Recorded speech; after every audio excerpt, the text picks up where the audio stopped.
Hello, my name is Tammy Medlin, and I'm the local history genealogy librarian here at the Wilson County Public Library.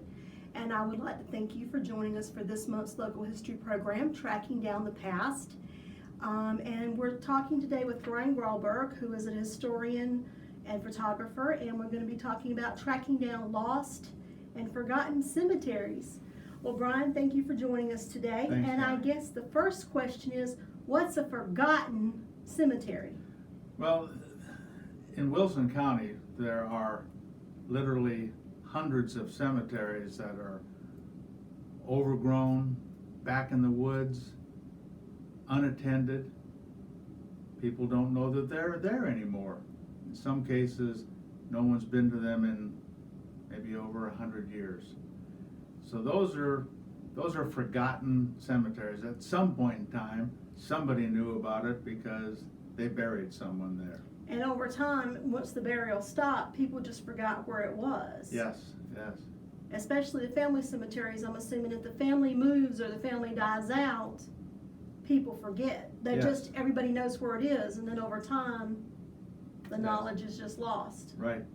Are And they- there's no one there to keep it, cleaned and anymore. So it's, So even if somebody knows, oh, there's an old cemetery back yonder, they don't know who's buried there or whose cemetery it was. correct. That's correct.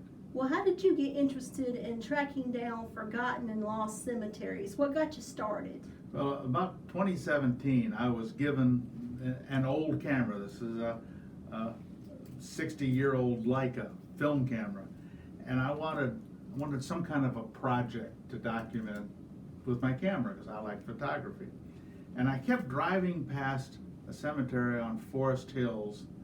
You look off and you can see it from the road, and I said, that might be kind of fun to do old cemeteries. So I called the owner of the property, who it turns out that I knew, and he said, sure, go up there anytime. And so I started that and said, I think this might be interesting. And then I heard about a couple of books here at the library, Wilson County Cemetery Indexes. By Joanne Howe. Joanne Howell. And I came in one day and I started looking through them, and I saw that it listed those that were what they called overgrown. I said, all right, that's what I should do, is maybe I can document things that people don't see anymore. Interestingly enough, while I was looking at it, this lady comes over to me and said, are you doing genealogy? And I said, no, and I then told her what I was doing, and it was Joanne.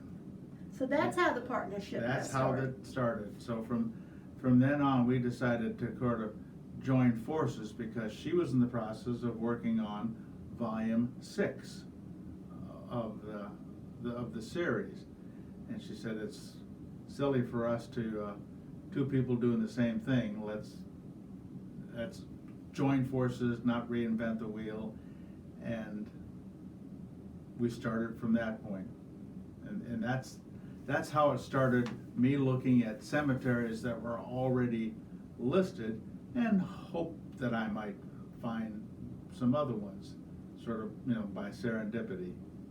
How's that worked out for you? Pretty amazing, because shortly after she and I met, Drew Wilson from the newspaper found out about it and came in and did an article about us. And boy, I started getting emails from all over Wilson, even a few outside of Wilson, saying, do you know about this cemetery or this cemetery? Some I did, some I didn't. And those are the ones you go hunting for. Those are the ones I go hunting for. Yep. Now, in some cases, the cemeteries, there are several maps available, topographical maps that will show a cemetery being there. It doesn't give any information, doesn't say who it is or anything. It just shows a cemetery. So I took those maps, and I could then go back through Joanne's books, say, okay, here's the one on Highway 42 right at Town Creek. Okay, that's this cemetery. But as we work through it, well, that shows a cemetery, but we don't have that in the book. So I might go try to find the cemetery.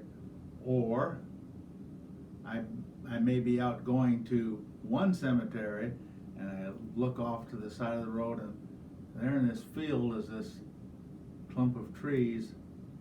I wonder if that's a cemetery. And one of the first cases I went up, and sure enough, it was one that had not been surveyed yet. So sometimes you won't find the one you're looking for, but you find another one. Yes, just this past Monday, I went looking for a cemetery on Town Creek. Couldn't find it. So I saw a man working in his house, and I stopped and asked him, and he said, "Well, I don't know where that one is, but you know there's one right here behind me, my family one." And I said, "No, we didn't know it." And he said, "Well, I'll take you back there, and there's also one way over there, but you can't get into that one." And that was like, oh, yes, I will. Oh, yes, I will get into that one. So he took me back to his family one, and I'll be going back to document it. His brother comes and keeps it clean, but it's a brand new one. It'll go in the next volume.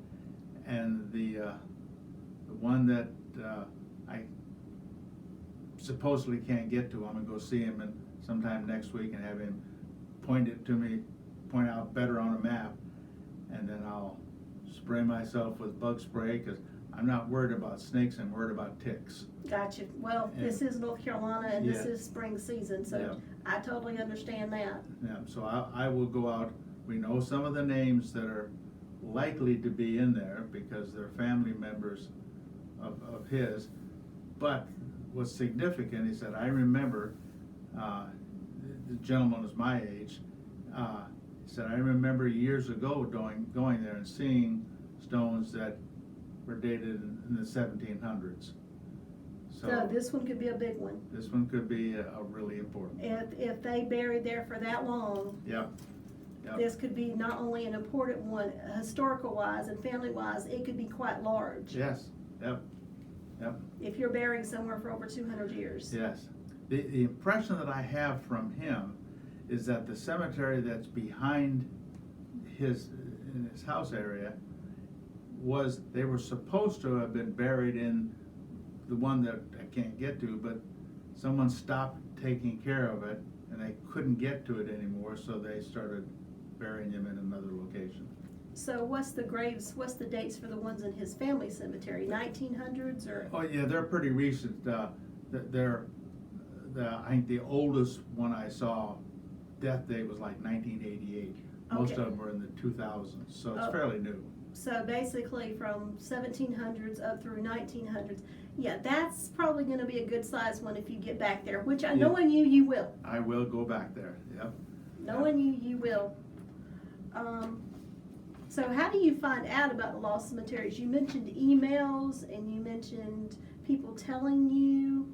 Well, some of them, the tales that I've gotten are kind of funny. I was getting my haircut several months ago, and the barbers knew that I did this, and my barber counter said, "Do you know about the cemetery up on Lamb Road?" And I said, "Well, there's several on Lamb Road." "Yes, I do." "Well, no, this one, such and such." And "No, I don't think I do." So he told me about it. I went up, talked to the people at the house, because the cemetery is literally right behind the house, but in the woods. It happened to be a cemetery that Joanne and I have been trying to find for a year or more. We knew that it existed. You just didn't know where. But didn't know where. And then, a few days later, you and I get together and you tell me about someone who had contacted you about the Howard Cemetery on Lamb Road. They were looking for it and we couldn't find it in Joanne's books. And I said, well, if it's that, I think I know who to talk to. I think I know who to ask. Yeah. And then I mentioned it to you over at Imagination Station, because that's where you work. Yeah. And you were like, oh, I'm going. Yes. And I was like, okay, great. Yeah. So that's a really fascinating cemetery. 2 weeks ago, I was looking at another cemetery. I just talked, I always ask permission if the cemetery will require that I either drive or walk on someone's property, I mean, where there's a house, not as opposed to a field, I just let them know who I am.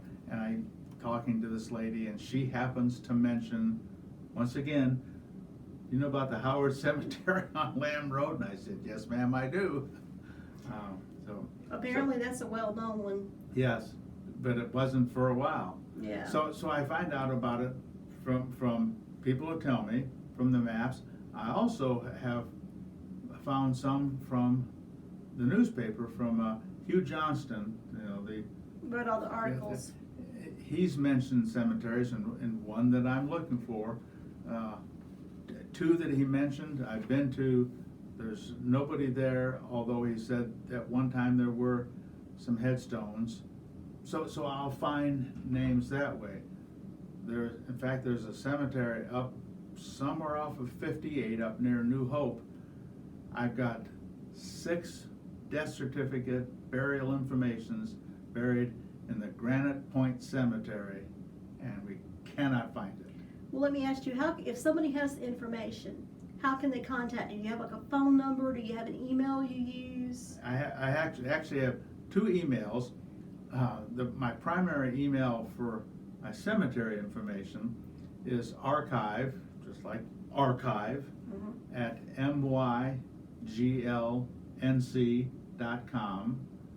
That's and all it is about cemeteries. And then I have a web page that I work on a little bit, where I'm posting some of my photographs, and you can contact me through that, and that's grawburgphoto.com. Worst comes to worst, you can do what someone else did recently.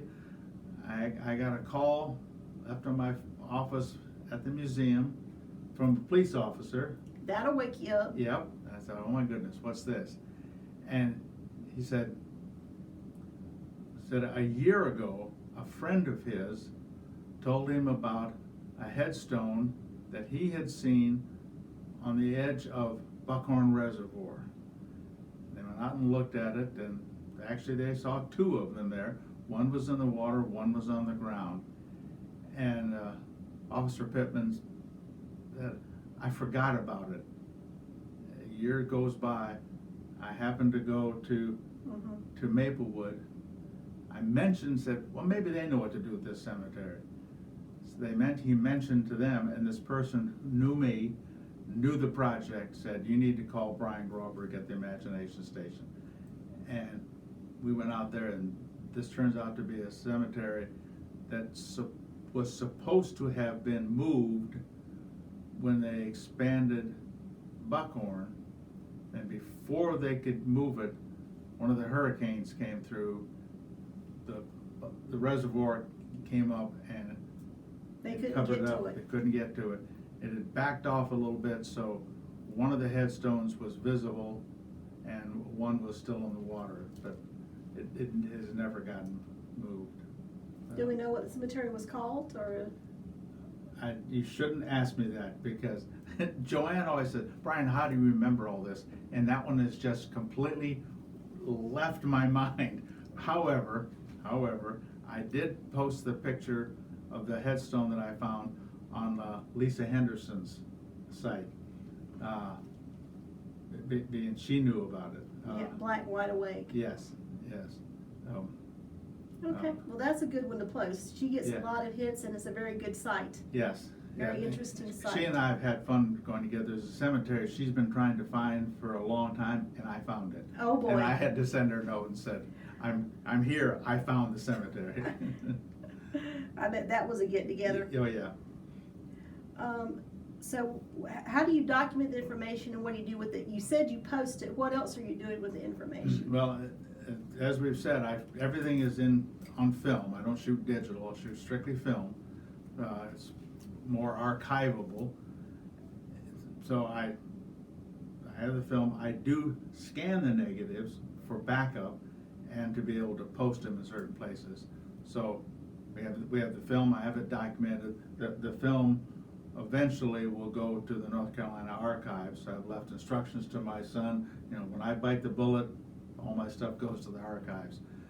The data itself, I have created a database where I have not only the name and date, but also things like, their sex, their race, their cause of death, any other bits of information. So there are 20,000 names in it right now. So you not only find the names on the headstones, you'll go doing research on the person. Yes. Okay. Death certificates? Death certificates, I'm very specific. Some sites are a little sloppy about posting who's buried in what cemetery, because while the death certificates are generally accurate, they might say county instead of the cemetery, which means there's somebody from Wilson County, or they might name we'll just make it up, the Acme Cemetery. Well, there are 4 Acme cemeteries. Which one? And someone who's posting from Spokane, who isn't actually in Wilson County, doesn't know which one it is. So I'm really very particular that if I haven't seen your headstone, if I haven't walked on the ground, I don't definitely say in the book, yes, Tammy's buried here. I say, we think she's buried here, but there's no headstone, so we can't be certain. I got you, and I totally understand that, because sometimes even headstones can be wrong. Yeah. I found a death certificate for a child, and the death certificate said her name was Ann or Annie. And then I found a picture of the headstone online, and it was in the family, and everybody buried around her. All the information was correct, and the age was correct, the dates were correct. So that's her, but it said the name was Millie Avis. Now, I don't know about you, but if I paid for a headstone for my child and you got the name wrong, I'm going to be upset. I'd be pretty annoyed. All I could think of, and it was her father who gave the death certificate, the information for the death certificate, and you would think he's the one who paid for the headstone. Yes. So all I could think of is maybe she had an official name, Yeah. and then they called her Annie. People do that. There's a lot of nicknames around here. I actually, one of my finds, there are 2 death certificates for this person. One by the father, one by the uncle. And the names are just like slightly different. That threw me off for a while. Mm-hmm. Yeah. So, And we will point out, North Carolina did not require birth certificates until 1913. So if somebody died in like 1910, 1904, you're probably not going to find one. And then even after 1913, a year or 2 afterwards, it's basically shooting the dice, a roll of the dice, whether or not you'll find one. Yep. Because it was a new law and everybody had to adjust to it and put it fully into effect. And actually, it didn't go into effect until October of 1913. So if they died in January or February, again, you're rolling the dice. They might have gone back and filed one, but they might not. Yep. Is there a certain type of camera you prefer? Well, A certain type of film? This is my 1958 Leica, shoots film. I only shoot black and white. I only shoot black and white because I think color distracts. I'm not trying to do an artistic one with the nice green of the grass. I'm doing grays and shades of gray. And black and white probably lasts longer than color too. It lasts longer, so that's why I shoot. And part of my project is not just documenting; it's the fun Of doing it. I like to shoot this camera. I develop my own film. That's all part of it. Sure, I could take a iPhone, and that's not what I want. That's not, you don't want just point and click. You want to shoot and set it up and develop it and have fun with it. Yes, so this is what I use, and I take a lot of grief for, Brian, get into the 21st century, go digital. I said, no, I'll take my 1958 Leica. I don't blame, if that's what it took to get you into it, and that's what you've always used, go for it. Yep. Go for it. My grandmother sewed, and she would not use her electric sewing machine. Up until the 1990s, she was doing her Singer pedal power sewing machine, and she could do faster on that than she could the electric that we had bought her. Yeah, I can understand that one too. Yeah. So what's your most Well, what's discovery means the most to you? What's the one that's had the most emotional impact to Well, you? very early on, shortly after the article in the paper appeared, I got an email from Darrell Brown out in Gardner's Township, and I said, there's 2 cemeteries I'm gonna take to, I bet you don't know about. And we went to them. First one was a little small one, right on the edge of a field in the woods, and it was the Mercer Cemetery. And you could get to it fairly. There were, I think, 6 or 7 people. I could get into it, and I got the pictures. We did not, it was not in any of Joanne's books. And then the other one we went to, it was really overgrown, and we almost didn't go in. And he said, he had a machete and I had clippers, and said, come on, let's go in. So you had to cut your way in? We had to hack our way in. Oh boy. And when we got in, one of the first stones that I saw, as I cleared it away, said David C. Whitley, 324th Airborne, North Carolina, and he died in 1943. And I realized this young man died in service. And so here he is in this very overgrown cemetery. Here's his headstone. And I said, I want to find out about this young man. And it turns out that the 324th Airborne was a newly formed group trained in Africa, and it was part of the first invasion into Italy in Salerno. It was actually not airborne, it was amphibious. And just a few days after landing, he was shot and killed.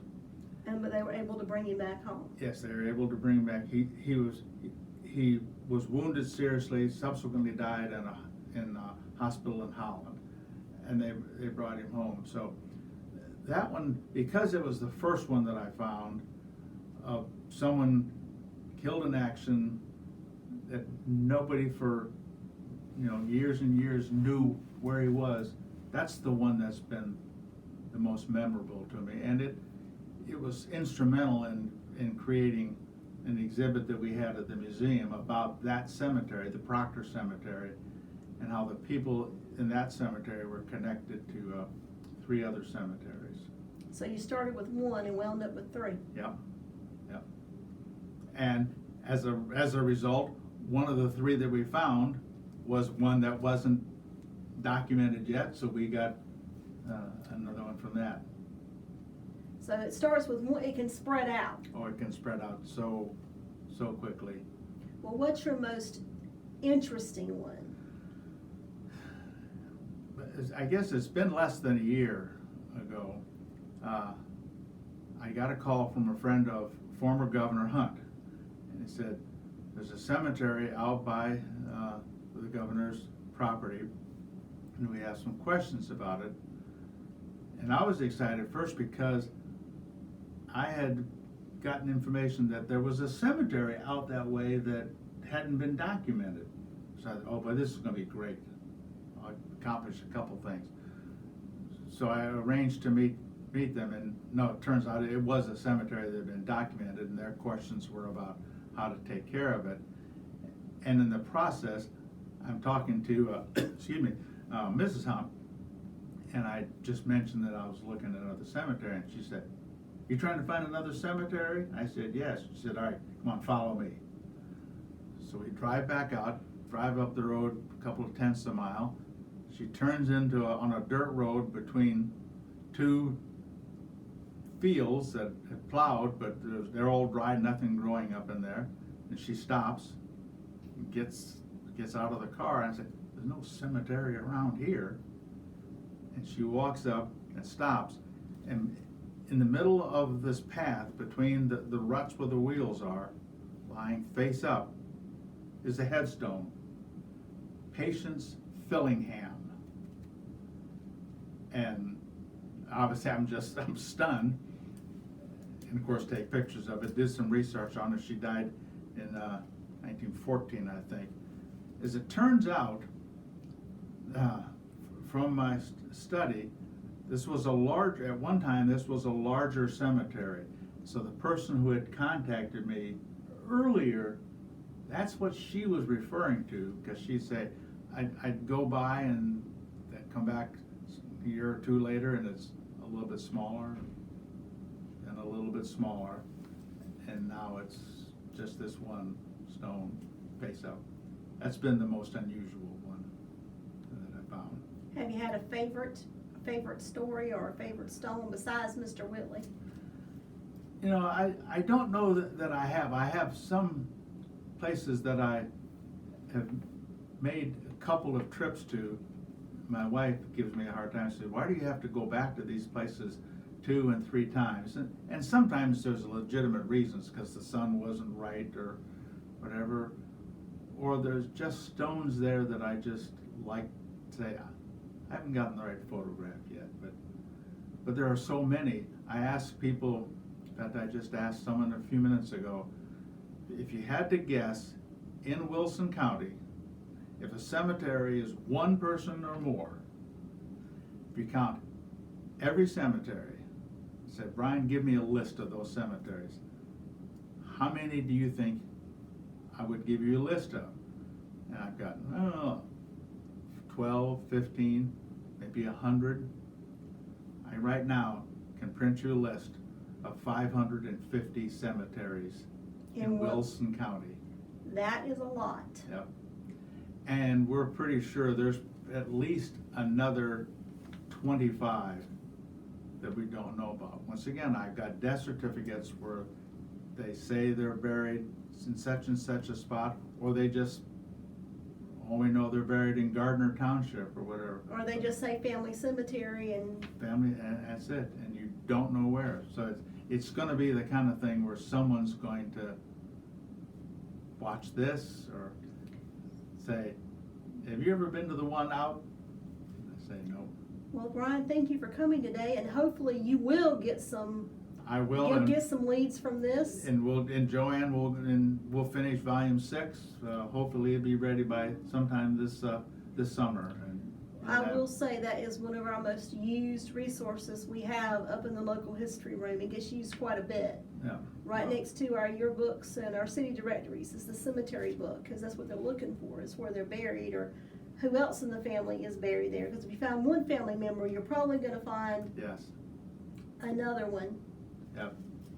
And this volume 6, in addition to cemeteries we hadn't been able, or Joanne hadn't been able to put in volumes 1, 2, and 3, this will also have corrections to those first 3. Okay, and I'm thinking you're leaving Maplewood, you said, and Yeah. Maplewood has its own volume, so it's not included in that. Rest Haven has its own volume. Yes, that's correct. Rest Yep. Haven has its own volume. Yeah. But you have found a lot people just don't know about. You're not just doing cemeteries, you're doing history. Yes, Because they tell a story, don't they? they do tell a story. They sure do tell a story, and that's the important part. Not only the soldiers who have died, and I say I don't care what war they fought in, and especially those who were killed in action. I want to make sure that those headstones are photographed. And they're remembered. They're remembered. Yep. Well, thank you for coming. It's been very Thank you. interesting. And as I said, I hope you get some leads from this. And everybody, thank you again for joining us for Tracking Down the Past. Thank you.